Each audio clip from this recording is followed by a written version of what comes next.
Be'ez Hashem Yisboch, we begin paragraph V, the fourth chapter in the Rambam's Hilchos Tefilah, the laws of prayer in the Sefer Hava, the Book of Love, which now we begin the new part of this series in regards to the conditions and those which are integral for the Tefilah itself. And as this parak begins regarding things that are ma'akev the Tefilah, that are critical. As Rambam gives halacha aleph, the general rule is chamisha dvar ma'akev mesa Tefilah. There are 5 things that hold back the validity of the davening. So though it's time to daven, you have to have these 5 things. Taharas yadayim, purity of the hands. V'kisur erva, the covering of the naked areas. V'taharas makam tefillah, the purity of the place of where the prayer is going to be taking place. Udvarm hachayvsim isay, the things that make the person overwhelmed, that he can't focus. And v'kavan salev, and regarding the focusing of one's heart. As Rambam begins to explain these 5 things, we're in Halacha Beis, starting first with the first one of Taharas Yadayim Ketzad. So what is this idea of purification of the hands? So Reichitz Yada B'mayim Ad HaPerik. Someone's coming to daven, he has to wash his hands up until the joint, which refers to the joint that connects the arm to the hand, meaning by the wrist. And only then should he daven. Now, if someone was going on the road, and it came time to daven, didn't have water. If it was between him and the water a distance of 4 mil, which a mil is 2,000 amas, so times 4, it's a distance of 8,000 amma. He has to go up until the place where he can get water and wash his hands, and then he can daven. But let's say between him and the water was more than that distance, then he does. Since it's critical to purify the hands, then you don't go for the water. Rather, you wipe your hands on some type of a pebble, or on the dirt, or meaning the earth, or in a beam, and then you could daven instead of washing with water. Now, halacha gimel b'medvar, when we say this, that you're obligated to go up until 4 mil to get water, is lefanav, if it's in front of him on this journey. But if the place of the water was behind him, they don't require you to go backwards, meaning go back of where you came from, only up until a mil. But if you already passed the water and you're already more than a mil away, you don't have to go back. Rather, what you do is you wipe your hands on some hard surface, like we mentioned, and then you daven. Now, when we say this, that is that the only thing you're purifying for your davening is only the hands, is b'shar tefillas, are by all the other the tefillas, chutz mit tefillah shachris, except for the tefillah of shachris in the morning. Because of shachris, by shachris, then besides washing the hands, reichitz panav, he has to wash his face, yod of his hands and his feet, and then he davens. But if he was far away from water, then all he does is, again, he wipes his hands, and then he davens. Halacha daled, kalat mein. Actually, all those who are even ritually impure, all they do is they wash their hands, kitarim, like those who are tar that we mentioned, and that is even though it's possible for them to immerse themselves in the mikveh and to come out and purify themselves from their tumah, the immersion is not critical. Rabbi already explained Hilchos Kriyishma in Perek Dal Lachaches. Ezra Tikin, now Ezra had instituted Shlikra Bal Keri Bolvad, that only someone who has in this a seminal mission, only such a person, but he shouldn't read B'divrei Torah, in the words of Torah, until he immerses himself. Ubezdin Sha'amdu Achekach, and the court that came after him, Hiskinu Af B'tfilah, they also instituted for prayer, or some of the Girsa Achlet Tfilah, only for davening. That is Shleis Bal Bal Keri Bolvad Ashiyitbal. That all types of tumah could daven, but not a balkari. Someone who has an external discharge should not daven until he immerses himself. Now, as we said, a tumah is not critical. You could just wash your hands, because the idea of the balkari is not because of the purity or impurity that's related to it. It's just that we didn't want that Talmudic scholars should be found by their wives for intimacy. Like roosters, where they're never satisfied and they're always being intimate, and because of the effort of going to have the table, they're going to hold back, and then they won't be losing time from their learning. That's why they instituted the immersion only for Balkari, but and then was removed from the general category of Tamim that don't have to immerse. The Balkari has to immerse. So therefore, they said at the time when this takana was instituted, that it was still viable, that shafil zav shadar keri, that even a zav who has a more severe level of tumah, and saw carry, where if he immersed for his carry, it wouldn't purify him from a ziva because a zav is tummy for 7 days.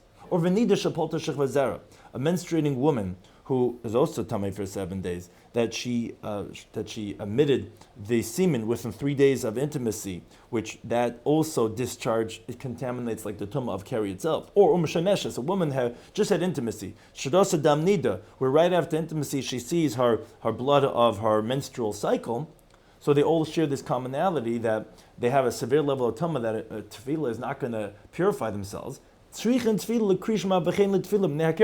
they're required to immerse themselves for saying Shema or for davening Shema Nesi because of the carry that they had av b'shem tameim. Although they still remain tamei after they tell before they carry, they're still tamei with a more severe level of tumah for 7 days. Doesn't make a difference. That's logic would dictate because she ain't Tefilah zum nitar, like we said. This immersion is not for purification purposes, which they remain tamei anyway. Rather, it's because of the decree that they shouldn't be constantly with having intimate relations with their wives, and that's why they instituted.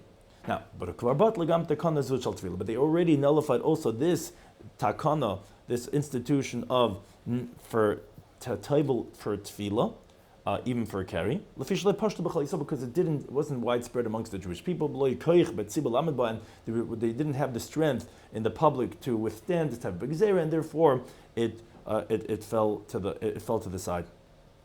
Now, minik pashut b'shinur or b'safarad. It's a widespread custom in Bavel and in Spain. She'ein balkari mispal, that a balkari does not daven. It's called b'sarad b'mam until he washes his whole flesh with water, meaning 9 kav of water. So although he's not toveling in the mikvah, but he's going to pour over his body 9 kavim. Because like the pasuk says in Amos, he coined likras lekech Yisrael, that you should prepare towards your God, you the Jewish people. So even though they're not toveling, but still they're going to wash themselves after they become a balkari. Now, the medrum, when we say this, is babari, a healthy person, or even an ill person, but he had intimacy itself. But a sick person who saw a seminal discharge beyond his control, not willingly, pater min harechitza, he's exempt from washing himself, because even before the mevatel takana, there was never such an obligation. And that is, even if a place would have this custom, says the Rambam, that a sick person seeing keri la'ansai doesn't have the thrust of a minig, and therefore it's null and void.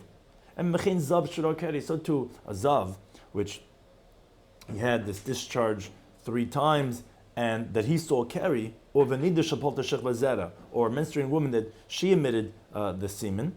Ein behem minig, there is no custom for them to bathe, because even after the bathing, they remain in their tumah, in contrast to what they had used to say when there was this takana was in force.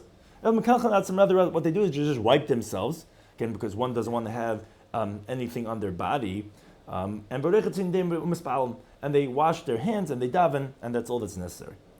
Halachas continue with the next of the 5 things that we spoke about regarding what's ma'akev at Tefilah that's critical, is kisoy erva ketzah. So what says the Rambam? What's this halacha of covering the nakedness? That is ava pisha kisa erva. So even though he covered his general area, the way they cover it for saying the Shema, which is enough to just take a garment or some type of belt that covers over from his loins, from his thigh and down. But lo yispal, you still shouldn't damage money. That's until he covers also his chest area. If he didn't cover his chest, or let's say it was beyond his control, he doesn't know what to cover. Okay, once he covered his erva, his general area, and he daven yatzis fulfills his obligation. But look at the initially, one shouldn't do this. He should not be bare-chested, in contrast to Kriya Shema. Allah has continued with the next item. Taharis Mokhaim at Tefilah. The purity of the place where the Tefilah is going to be taking place. Kate said, what's that halacha? So a person should not be davening in the filthy area where there's excrement. Not in the bathhouse, not in the laboratory, not in the garbage dump, not in any place where there's no presumption of purity, where in other words that one can be in doubt and say that maybe there is excrement over there. They cannot until he checks the area to make sure that it doesn't have. Which the rule is any area where one cannot say the Shema, which we already discussed those areas. That's where you're not supposed to daven. And just like one's supposed to distance themselves from excrement, from urine, from bad smells, from the mace, from a dead person, and from seeing something which is a nakedness that is forbidden, that's exactly how you have to distance yourself when you're coming to Daven Shemay, which the halachas we're discussing now.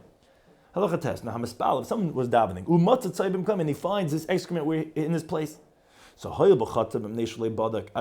since he sinned because he didn't check the area until he didn't daven, so he has to go and daven over in a pure place.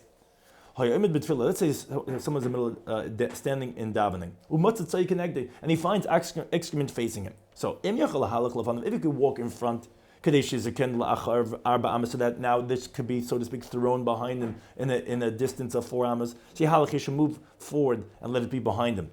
If not, he can't go in front, there's a river. So he shall kennel it studden. So then he should go to the sides until he distances dalet amas from his side. He can't do that either. Then he should stop davening, because you're not supposed to daven where there is tzaya.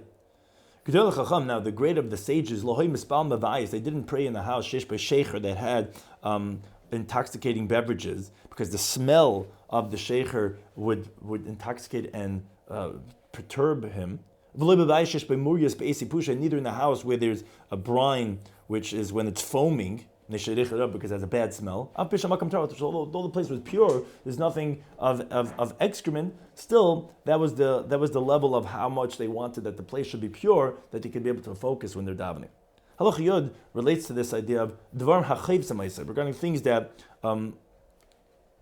grab a hold of the person and overwhelm him. Kate said, what would that be? So if someone had to relieve themselves, lo yispal, shouldn't be davening. And whoever has to go to the bathroom and still he davens, his prayer is an abomination. And then he has to go back and daven after he takes care of his bodily needs. Now, if he could hold himself back and up until the distance of a parsa, and until he would have to go to the bathroom, then his prayer is a prayer. Even so, initially a person should not daven until a person checks his body out very well. And he checks, trying to go to the bathroom, he checks his orifices, he removes his phlegm and his spit. Anything that would bother him, you want to be totally clean and totally present, and then daven. If someone burps, or piek, or yawns, or he sneezes in his davening, so if he does it willingly, it's disgraceful. He shouldn't be burping or doing any one of these activities in the middle of davening. But let's say someone checked his body before he davened, and it seemed like it was ready. Then any one of these things come beyond his control, then there's nothing wrong with that.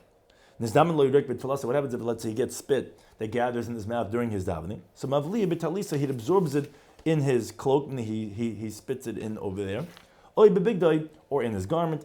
Now, if that would bother him because he was a very delicate person and he doesn't want to spit into his garment, so then he throws it with his hand behind him, meaning not with his mouth, because that would be degrading, but rather he takes his hand and he throws it behind him, so that he shouldn't be in pain during his davening. But the mitzvah Torah comes out, he's bothered, he can't focus if he has this spit in his mouth. Let's say there is a smell, an aroma that comes out from the bottom part of a person's body. When he's in the middle of davening, without his intention, so then he has to wait till the smell disappears, and then he could go back to his davening. Now, let's say someone wants to let out a pass gas and it's very painful to hold it back. And he can't hold it in. So one's not supposed to be doing that during Shemoneh Esrei. So mahalach la'achar b'arba amas. So he takes steps back a distance of 4 amas. And he waits until he passes the gas. He waits until the wind passes. He says, Master of the worlds, Yitzarton in the Kavim, you formed us with holes, chalul with hollows, with piping. It's revealed and known in front of you, our shame and our disgrace. Shame and disgrace in our lifetime, and worms and maggots in our death. And after he says that, he goes back to his place and he davens. If he was middle of davening, And then the urine is dripping on his knees. So he waits until the water stops, meaning the urine, and he goes back to the place where he stopped. If he had to wait the amount of time that it would take him to finish his whole davening, he has to go back to the beginning and start over. So too, someone who urinates, has to wait the amount of time it takes to walk 4 amis, because there's the droplets of the urine that it shouldn't drop on his garment, and then he goes and he davens. So to the other way, when he davened, he first has to wait a distance of walking 4 ames, which is around 2-3 seconds, and then urinate, so that the words of prayer should stop coming out of his mouth, because people are generally mumbling after they're finishing, so you don't want to be urinating as you're still saying some words of davening. Halakha Tezvav continues with the next item of the 5 things. The last thing is kavanas halev, the focus of the heart. Ketzad, what's this that's ma'akev by tefillah? So called tefillah she'ena b'kavana. Any prayer that is not with focus, with intent, in tefillah is not a prayer. V'mispal b'kavana v'daven without focus, chayz mispal b'kavana, he has to daven over again with intent. Matzah daitim mishubashes v'li. If someone finds that his thoughts are distorted and his heart is perturbed, he's not allowed to daven until he's able to calm his thoughts down. Someone's coming back from a journey. If he's exhausted, or he's tormented or bothered by something, he's not allowed to daven until he's able to calm his thoughts down. The sages said, he should actually wait 3 days until he calms down and that his thoughts are cool, and then he should daven. What does it mean, this halacha requirement of focus? He should clear out his heart from all thoughts. He should see himself as if he's standing in front of the divine presence. Therefore, you have to settle yourself a little bit before davening, so that he can focus his heart.